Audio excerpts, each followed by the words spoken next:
আমার না কেমন লজ্জা লাগছে। আমার আংটি বদল হয়ে গেছে, তাছাড়া সামনে হলো তারপর বিয়ে, কিন্তু লজ্জা পাওয়ার কি আছে? এনগেজমেন্টে পড়তে আমি প্রথম তোমাদের বাড়িতে এলাম, লজ্জা পাওয়া তো স্বাভাবিক, তাই না?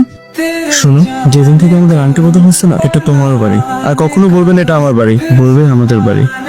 সৌভাগ্য মহারাজা, কি চাই আপনার? এগুলো কি ধরনের কথা আপনার? আপনি আসছেন চুরি করতে, আবার আমারে করছেন, আমি কি চাই? ও দাদু স্যার, চোর বলছি দাদি। কি হয়েছে রে?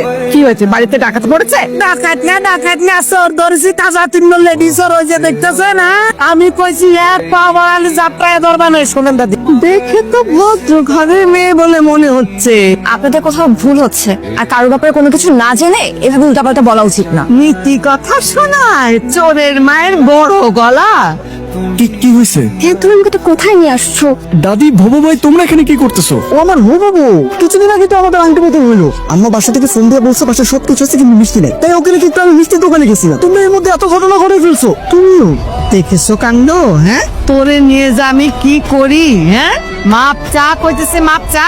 আসলে হয়েছে কি বৌমা, আম্মাও তোমাকে চিনতে পারেননি, তুমি কিছু মনে করো না মা। ছোট বোন যদি আমার ক্ষমা না করে, আমি এক ফুটা দানা বানিয়ে মুখে দিব না। আমার ক্ষমা করে দাও না।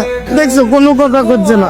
আচ্ছা নতুন বউ, ও তো তোমার কাছে মাপ চেয়েছে, ওকে মাপ করে দিলে কি হয়? হ্যাঁ, ঠিক আছে, আমার ক্ষমা করে দিয়েছো তাই না? আরে হ্যাঁ বউ ভাই।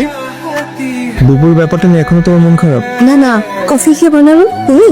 মা বানিয়েছে। বড় ভাবিকে আর তোমাকে জড়িয়ে দাদি যে কথাটা বলছে, সেটা তোমার মধ্যে পছন্দ হয়নি, তাই না? অবশ্য পছন্দ না হওয়ারই কথা, দাদি একটু বেশি বলে ফেলে মাঝে মধ্যে। এমনিতে তারা খুবই সহজ সরল মানুষ, সেটা নিয়ে মন খারাপ করে থাকে না। দেখবা সব ঠিক হয়ে গেছে আস্তে আস্তে। সেটা আমি বুঝতে পেরেছি। তুমি তো এর আগে আমাকে বলোনি যে তোমার ফ্যামিলিতে এতজন মেম্বার থাকেন। সারপ্রাইজ। তাছাড়া বাবা তো তোমাকে বললো, আমাদের এঙ্গেজমেন্টের সময় বড় ভাইয়া, ভাবি, দাদি সবাই গ্রামের বাড়িতে ছিলেন। আমাকে না একটু বাসায় যেতে হবে। কি বলতেছো? থেকে যাও না কিছুক্ষণ। কয়েকটা দিন পর তো একবারে চলে আসবো পার্মানেন্টলি থাকার জন্য। এখন এই কয়েকটা দিন সহ্য করে নাও। আমাদের তো বিয়ে হয়েছিল এই বাসর রাতের আগে, স্বামীর মুখের দিকে চোখ তুলা তাকায় নাই। যা নিচে যা, এইটা একটা বাড়ির ছাদ না? কখন থেকে খাবার নিয়ে বসে আছি, এতবার ডাকাডাকি করলাম, শুনতে পাচ্ছিস না? সরি মা, শুনতে পাইনি একদম। কি হচ্ছে তোর? শরীর খারাপ না তো?